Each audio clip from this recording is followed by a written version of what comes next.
Halo, shalom ibu-ibu sekalian. Puji Tuhan, kalau pada hari ini kita boleh kembali berkumpul untuk memuji memuliakan nama Tuhan. Kembali kita akan mengikuti ibadah streaming kita, ibu-ibu sekalian, yang sudah berapa lama kita tidak mengikuti ibadah.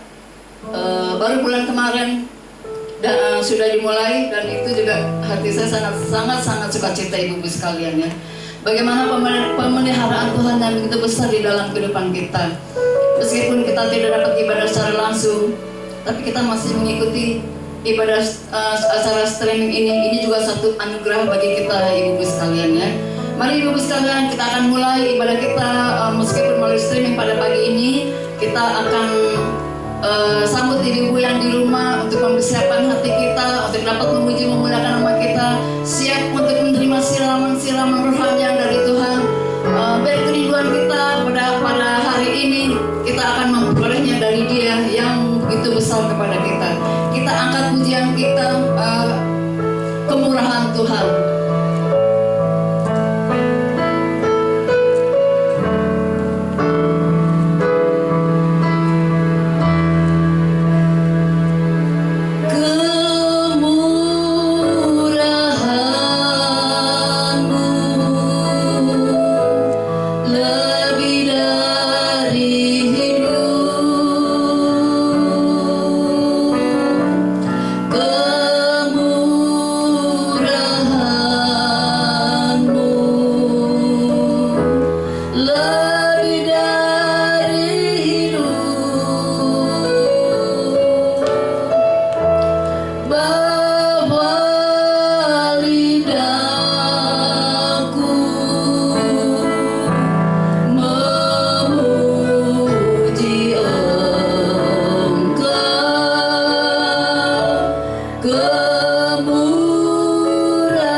Anugerah-Mu besar atas kehidupan kami semua pada pagi pada siang ini ibu-ibu.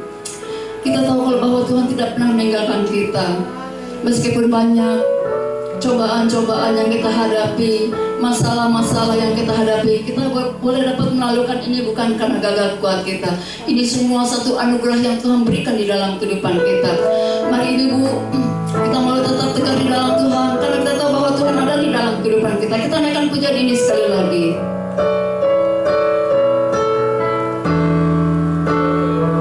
Murahan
dalam kerajaan surga. Tuhan Yesus, pada saat ini kembali kami mengucap puji dan syukur kepada Engkau Tuhan. Anugerah dan rahmat-Mu yang kiranya Engkau berkati pada kami. Pada hari ini kembali kami boleh dapat mengikuti ibadah meskipun melalui streaming Tuhan. Biar ibadah ini Tuhan boleh kami ikuti, dan juga Tuhan dengan kami mengikuti ibadah ini Tuhan, biar cita-Mu boleh kembali hari di dalam kehidupan kami. Terima kasih buat kebaikan kemurahan-Mu yang Kau berkati dalam kehidupan kami. Kami akan mulai ibadah kami pada sore ini ke dalam tangan-Mu Tuhan. Ampuni segala kekurangan kelemahan kami Tuhan. Jika ada teman-teman yang lemah Tuhan, biar Engkau kami berikan kekuatan. Jika ada teman-teman seiman kami yang mempunyai masalah, biar Engkau campur tangan Tuhan. Biar cita-Mu juga boleh dirasakan kepada teman-teman seiman kami maupun kepada ibu-ibu GPDI Sahabat Allah ini Bapak Sargawi. Terima kasih Bapak yang baik, terima kasih Tuhan. Kami akan mulai ibadah pada siang ini hanya di dalam nama Tuhan Yesus Kristus. Kami sudah berdoa dan ucap syukur. Haleluya. Amin. Amin ibu-ibu sekalian. Kita akan mulai pujian kita. Kita akan angkat pujian kita dengan pujian Dialah Segalanya.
Memang manis, terasa manis, sangat teramat manis ya ibu sekalian ya.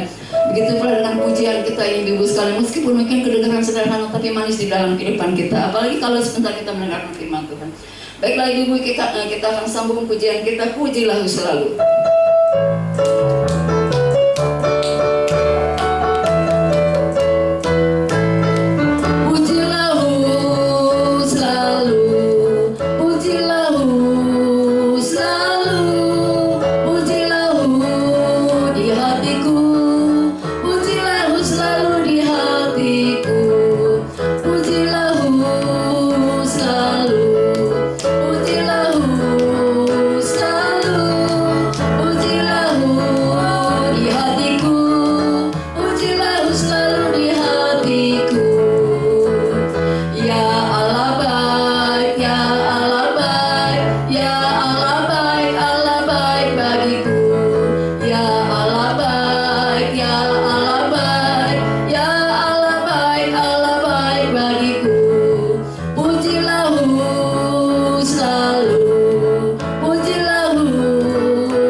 Ya Allah baik, ya Allah baik, ya Allah baik bagiku. Ya Allah baik, ya Allah baik, ya Allah baik bagiku. Hatiku penuh nyanyian, hatiku penuh nyanyian, hatiku bernyanyi untuk Raja segala raja.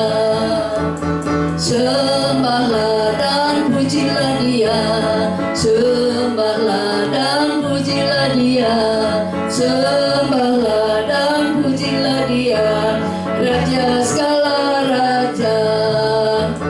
Hatiku penuh nyanyian, hatiku penuh nyanyian, hatiku bernyanyi untuk Raja segala raja. Sembahlah dan pujilah Dia, sembahlah dan pujilah Dia, sembahlah dan pujilah Dia, Raja segala raja. Hatiku penuh nyanyian, hatiku penuh nyanyian, hatiku bernyanyi untuk Raja segala raja. Sembahlah dan pujilah Dia, sembahlah dan pujilah Dia, sembahlah dan pujilah Dia, Raja segala raja. Dialah Raja, Raja, dialah Tuhan, Tuhan. Namanya Yesus, Yesus, Yesus, Yesus. Dialah Raja. Aku anak Raja, engkau anak Raja, kita semua anak Raja. Aku anak Raja, engkau anak Raja, kita semua anak Raja. Haleluya, puji Tuhan, haleluya, puji Tuhan, haleluya, puji Tuhan. Haleluya, puji Tuhan, haleluya, puji Tuhan, haleluya, puji Tuhan, haleluya. Amin, ibu sekalian ya. Kita sudah memuji memuliakan nama Tuhan. Kita juga mau menyenangkan hati Tuhan. Kita sudah memuji memuliakan nama Tuhan. Sebentar kita tiba saatnya akan mendengarkan sebagian dari isi firman Tuhan. Sebelum kita mendengarkan firman Tuhan, kita mau menerima ini ibu sekalian ya.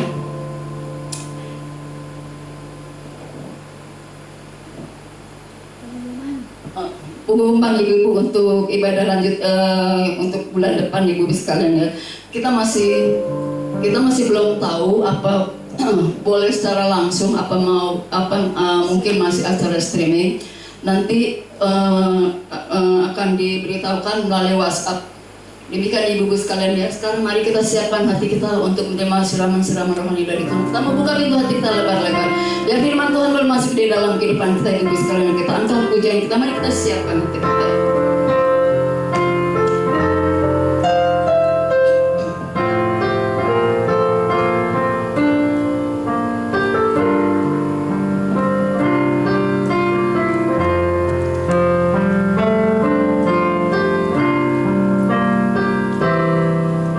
Siapkan hatiku Tuhan untuk dengar firman-Mu saat ini.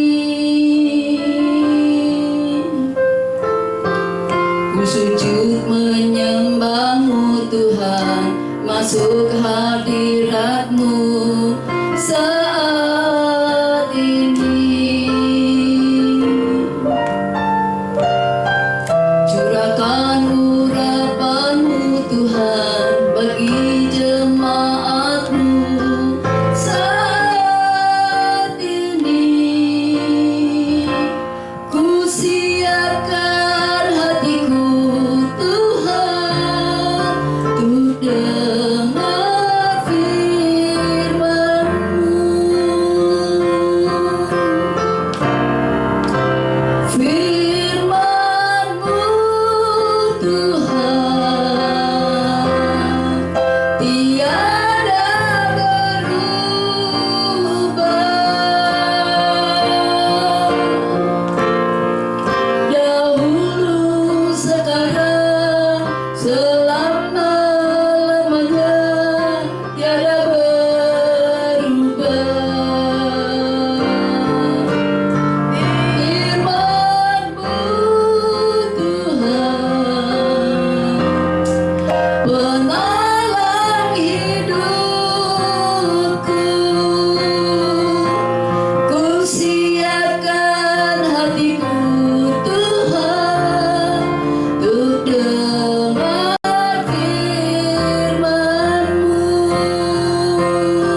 Haleluya.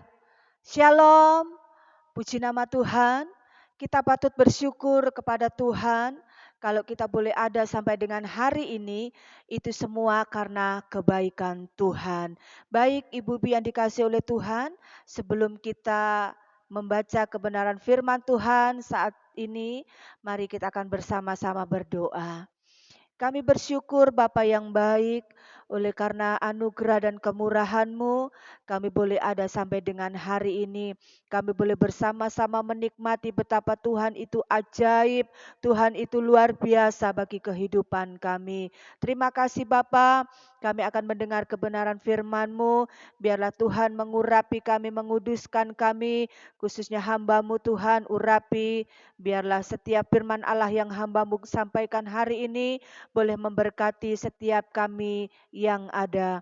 Terima kasih Bapa, terpujilah nama-Mu. Di dalam nama Tuhan Yesus Kristus kami berdoa dan mengucap syukur.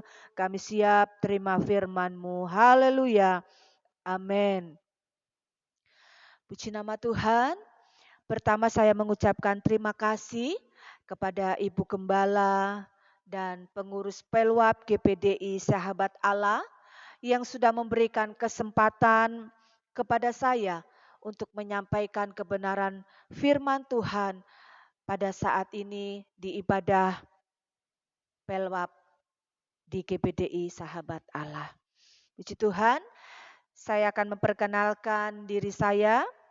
Nama saya adalah Ibu Pendeta Foni dan saya mendampingi suami saya dalam pelayanan yang ada di Lampung, yang Tuhan percayakan untuk kami layani sampai dengan hari ini.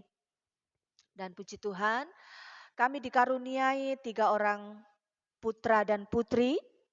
Yang pertama seorang putri saat ini sedang bekerja sebagai perawat di Rumah Sakit Siloam Semanggi.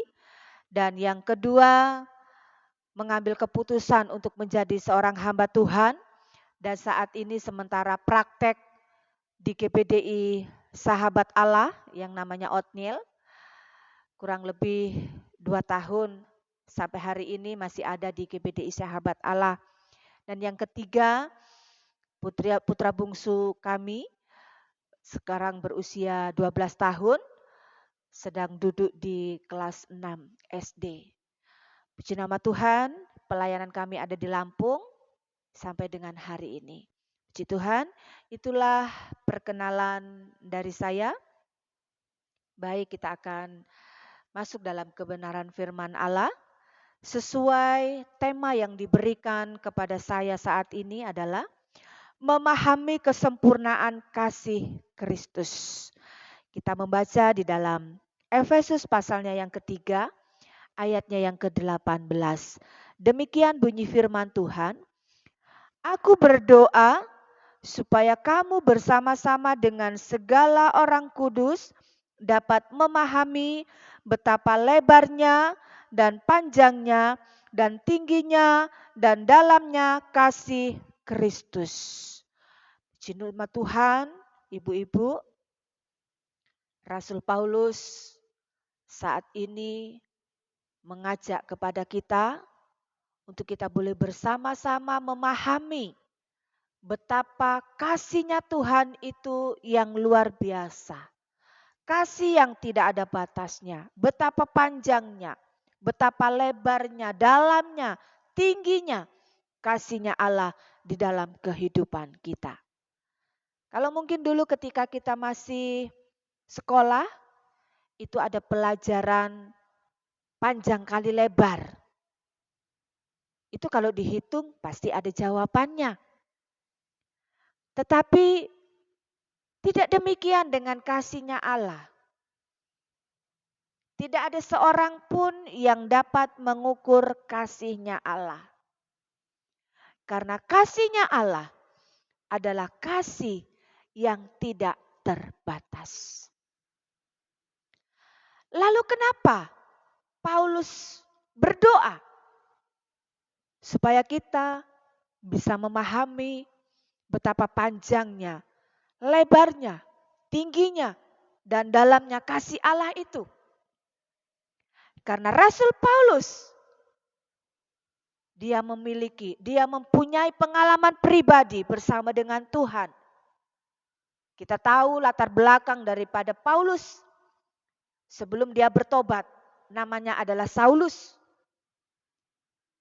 Apa yang dilakukan Saulus pada waktu itu? Saulus adalah seorang penganiaya jemaat. Dia tidak mengenal Tuhan. Dia tidak percaya kepada Tuhan. Sehingga ketika dia menganiaya jemaat, Yesus berkata, Saulus, Saulus, kenapa engkau menganiaya aku? Tetapi setelah Saulus bertobat, namanya diganti menjadi Paulus. Dan setelah dia bertobat, dia melayani Tuhan. Dia menyampaikan kebenaran firman Allah. Dia melakukan penginjilan. Dia menyampaikan kasih Kristus, kasihnya Allah itu. Sehingga dia harus dipenjara. Dan sekalipun di dalam penjara,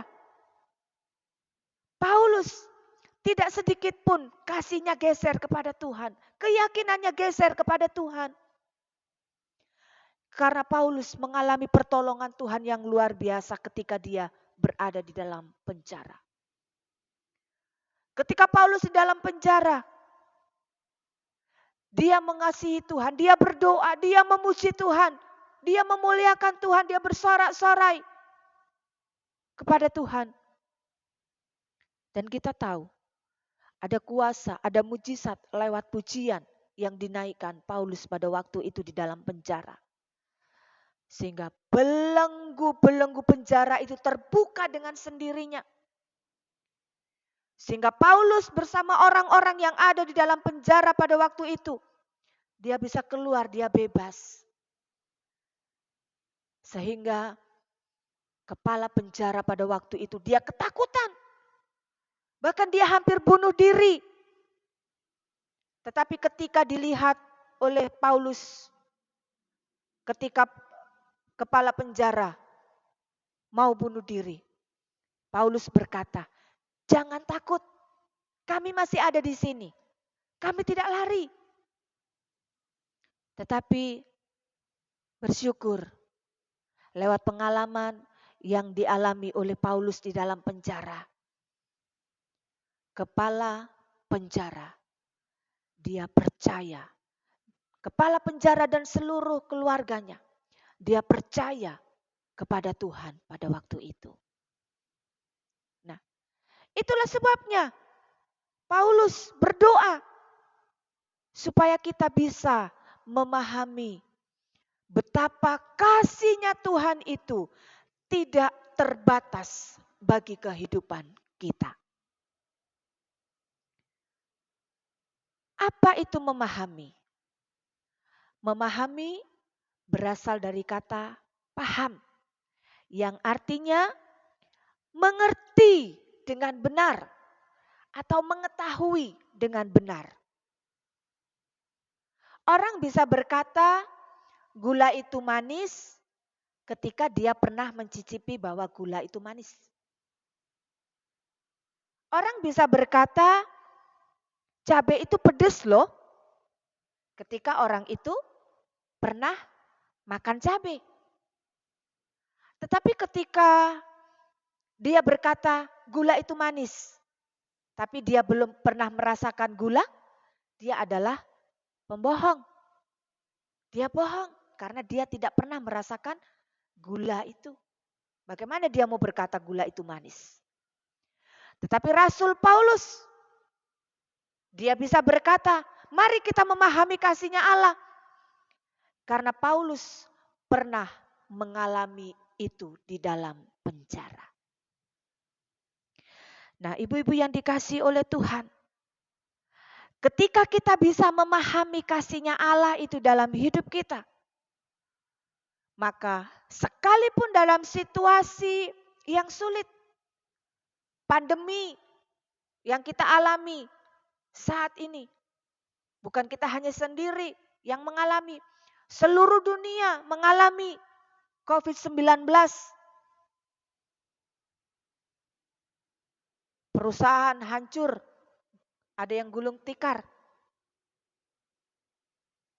Tetapi sebagai orang percaya, anak-anak Tuhan, ketika kita bisa memahami kasih-Nya Allah itu di dalam kehidupan kita, maka sekalipun pandemi, sekalipun mungkin usaha hancur, tetapi iman kita, kasih kita kepada Tuhan tidak tergoyahkan.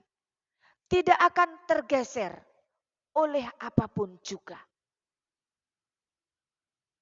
Nah, ibu-ibu yang dikasihi oleh Tuhan, mungkin saat ini, ibu-ibu yang mungkin sedang bekerja di kantor,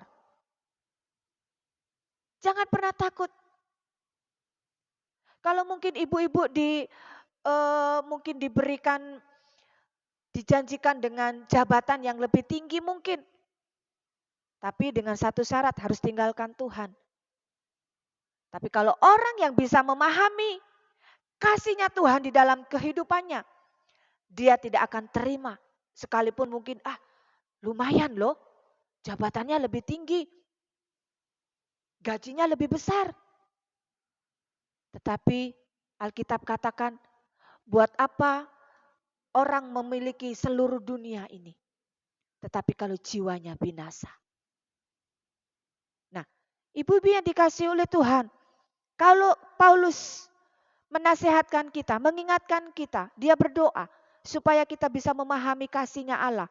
Kasih yang mana?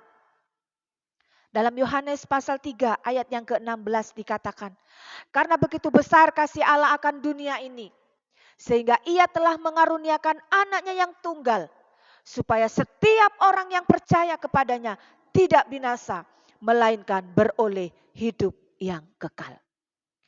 Itulah kasih yang sesungguhnya, itulah kasih yang harus kita pahami, itulah kasih yang dimaksudkan oleh Rasul Paulus. Supaya kita dapat pahami. Bukan hanya sekedar kalau kesehatan, mungkin berkat keuangan, itu adalah hal yang biasa. Semua orang pun bisa menikmati itu. Uang banyak, orang dunia justru lebih kaya mungkin dari kita. Kalau bicara tentang kesehatan, mereka juga sehat. Tetapi yang dimaksudkan oleh Rasul Paulus adalah kasih-Nya Tuhan. Di mana Yesus, dia sudah mati di atas kayu salib. Menyelamatkan hidup saya dan saudara. Menghapus segala dosa saya dan saudara. Kalau dulu ketika manusia jatuh di dalam dosa. Sehingga hubungan antara manusia dengan Allah itu terpisah. Sehingga bagaimana caranya supaya hubungan manusia dengan Allah itu bisa disatukan kembali. Dalam Yohanes 13 Yohanes 3 ayat 16 tadi. Yesus Bapa mengaruniakan anaknya yang tunggal, yaitu Yesus disalibkan di atas kayu salib, memberikan nyawanya kepada saya dan saudara. Itulah sebabnya kita bisa berkata, kita bisa memanggil Allah kita dengan sebutan Aba Bapa. Karena sudah dikembalikan hubungan antara Allah dengan manusia. Sehingga kita bisa dengan sesuka kita bisa menyebut Allah kita dengan sebutan Bapa, dengan sebutan sahabat, dengan sebutan kekasih kita. Nah, ibu-ibu yang dikasihi oleh Tuhan, betapa kasih-Nya Tuhan tidak terbatas di dalam kehidupan kita. Ada begitu banyak contoh-contoh di dalam Alkitab. Yang ditulis di Alkitab, tokoh-tokoh Alkitab. Yang mengalami kasih-Nya Tuhan. Yang dia merasakan pengalaman pribadi bersama dengan Tuhan. Di dalam kitab Daniel, Sadrak, Mesak, dan Abednego.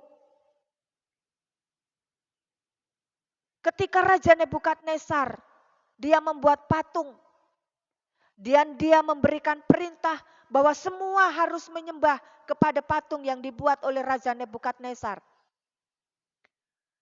Tetapi Sadrak, Mesak, dan Abednego, dia tidak menghiraukan perintah yang diberikan oleh Raja Nebukadnezar. Sadrak, Mesak, dan Abednego, dia tetap percaya kepada Tuhan. Dia tetap menyembah kepada Tuhan. Sehingga apa yang terjadi? Sadrak, Mesak, dan Abednego, dia dimasukkan ke dalam dapur api yang menyala-nyala. Dan kita tahu,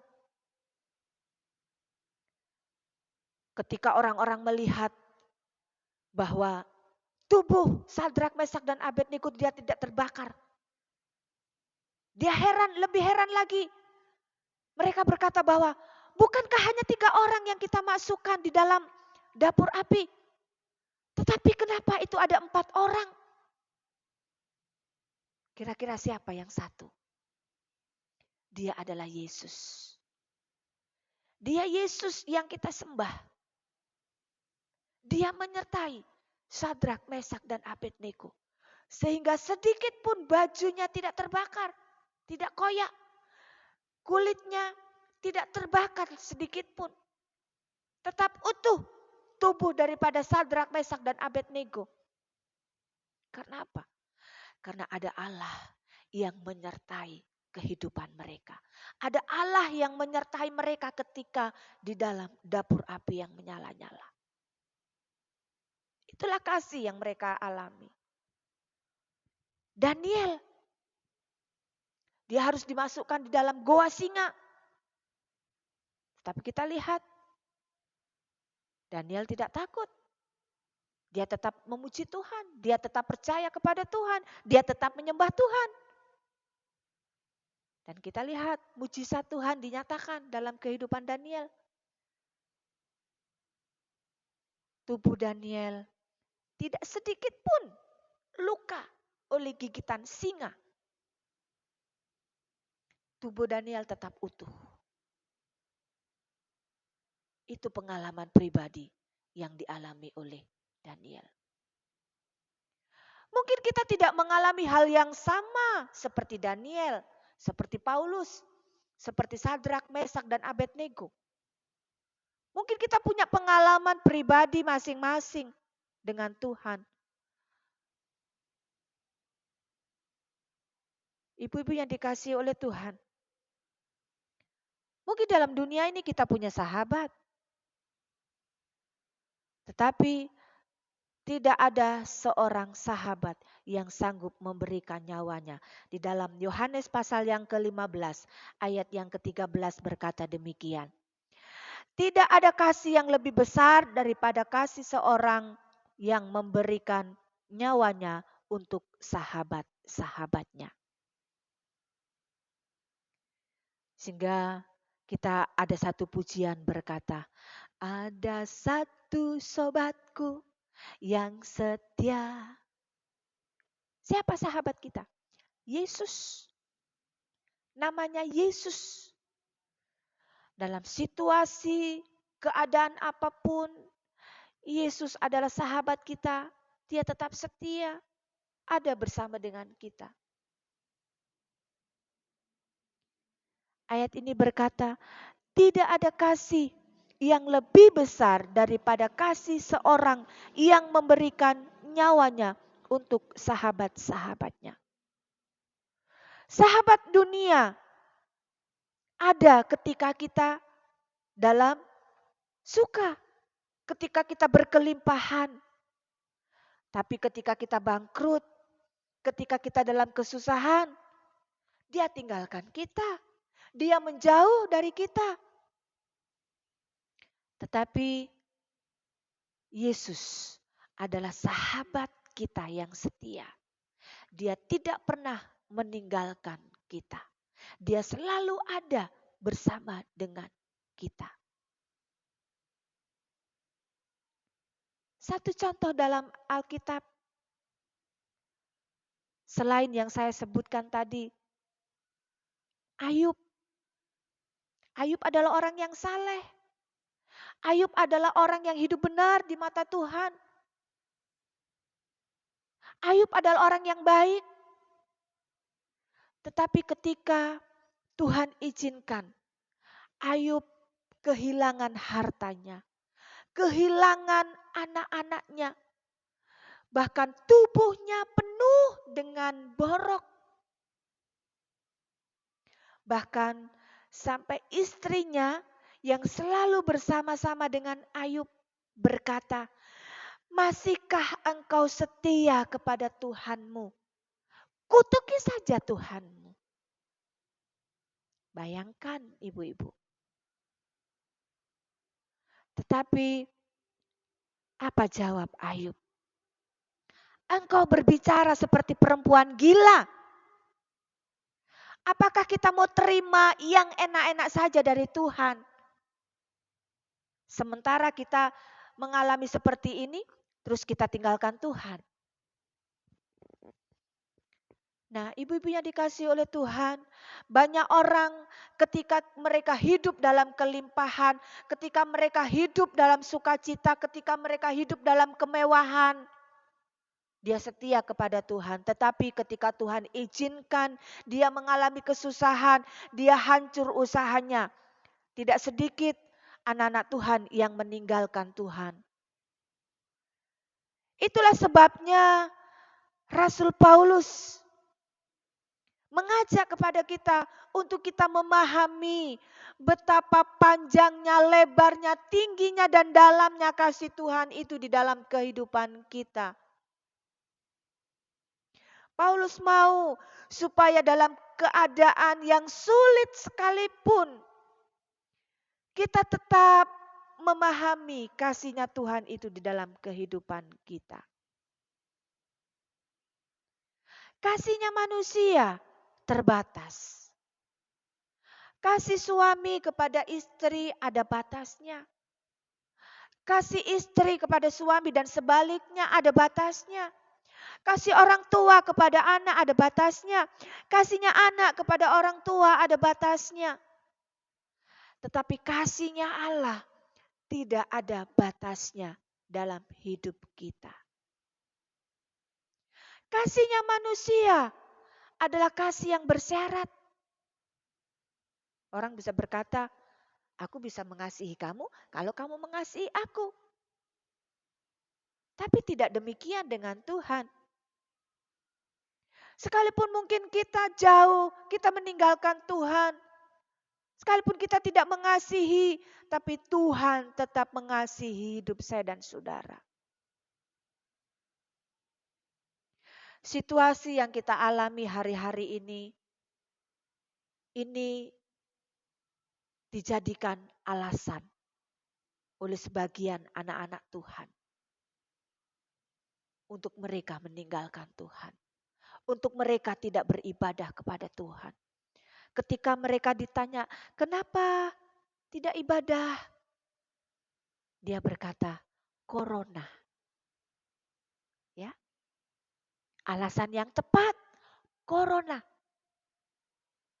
Tetapi ibu-ibu yang dikasihi oleh Tuhan, sekalipun mungkin kita ibadah lewat online, tetapi mari kita tetap mencari Tuhan. Kita tetap setia beribadah kepada Tuhan, sekalipun hanya lewat online.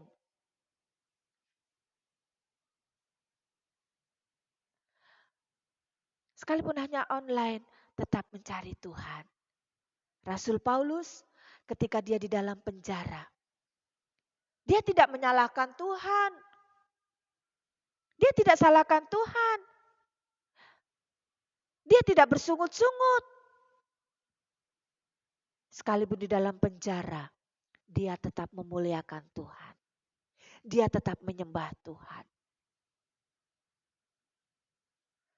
Karena dia tahu bahwa Yesus yang dia layani, Yesus yang dia sembah, tidak meninggalkan dia. Kita belajar dari kehidupan tokoh-tokoh Alkitab ini. Mari ibu-ibu yang dikasihi oleh Tuhan, dalam situasi pandemi seperti ini, jangan dijadikan alasan untuk kita tidak beribadah kepada Tuhan. Situasi seperti ini jangan dijadikan alasan untuk kita tidak setia kepada Tuhan. Kalau Tuhan masih izinkan sekalipun lewat online, mari kita tetap ikuti ibadah online seperti saat ini. Nah, ibu-ibu yang dikasihi oleh Tuhan, sekalipun mungkin harus dikucilkan, sekalipun mungkin kita harus dibenci oleh lingkungan karena kita orang percaya, karena kita anak Tuhan, karena kita menyembah Tuhan. Tetapi kita belajar memahami kasih-Nya Allah di dalam kehidupan kita. Kasih-Nya Tuhan adalah kasih yang tidak terbatas. Kasih-Nya Tuhan adalah kasih yang tidak bersyarat. Seperti tadi yang saya katakan bahwa sekalipun kita mungkin jauh dari Tuhan, kita menjauh, kita tidak setia, tapi Yesus tetap mengasihi saya dan saudara. Dia tetap ada bersama dengan kita. Dia tetap menunjukkan kasih-Nya kepada kita. Sekali lagi, kita bersyukur karena Tuhan sudah menyelamatkan hidup saya dan saudara. Yesus sudah mati di atas kayu salib, mengangkat setiap dosa-dosa saya dan saudara. Itu sebabnya mari tetap kerjakan keselamatan yang Tuhan berikan di dalam kehidupan kita. Dengan cara apa? Dengan cara kita setia beribadah kepada Tuhan walaupun hanya lewat online. Setia mencari Tuhan dalam keadaan situasi apapun. Ketika orang bersyukur dalam situasi yang enak, yang ketika diberkati, semua orang pasti bisa. Tetapi bisakah kita bersyukur? Bisakah kita mengasihi Allah dalam situasi yang sulit? Dalam situasi pandemi seperti ini, bisakah mulut kita berkata, "Oh, terima kasih Tuhan." Puji nama Tuhan, ibu-ibu. Inilah firman Allah yang dapat saya sampaikan saat ini. Kiranya firman Allah boleh memberkati kita semua. Dan kita akan berdoa. Haleluya, haleluya. Terima kasih Tuhan. Kami bersyukur buat kebenaran firman-Mu yang sudah kami dengar saat ini. Biarlah kiranya Tuhan memberkati kami lewat kebenaran firman-Mu, sehingga kami boleh menjadi anak-anak Tuhan yang tetap setia, yang dapat memahami kasih-Nya Tuhan di dalam kehidupan kami, sekalipun di tengah-tengah situasi yang sulit, di tengah-tengah situasi pandemi seperti ini Tuhan, kami tetap mengasihi Engkau dan kami boleh memahami betapa lebarnya, tingginya, dalamnya kasih-Nya Tuhan itu di dalam kehidupan kami. Terima kasih Bapa. Terpujilah nama-Mu. Di dalam nama Tuhan Yesus Kristus kami sudah berdoa dan mengucap syukur. Haleluya. Amin. Puji nama Tuhan. Terima kasih. Tuhan Yesus memberkati. Ibu-ibu, kita sudah mendengarkan sebagian dari isi firman Tuhan. Kita sangat berterima kasih firman Tuhan sudah mendukung di dalam kehidupan kita. Kita akan akhiri ibadah kita pada sore ini. Mari kita bangkit berdiri ibu-ibu sekalian, kita mau siapkan.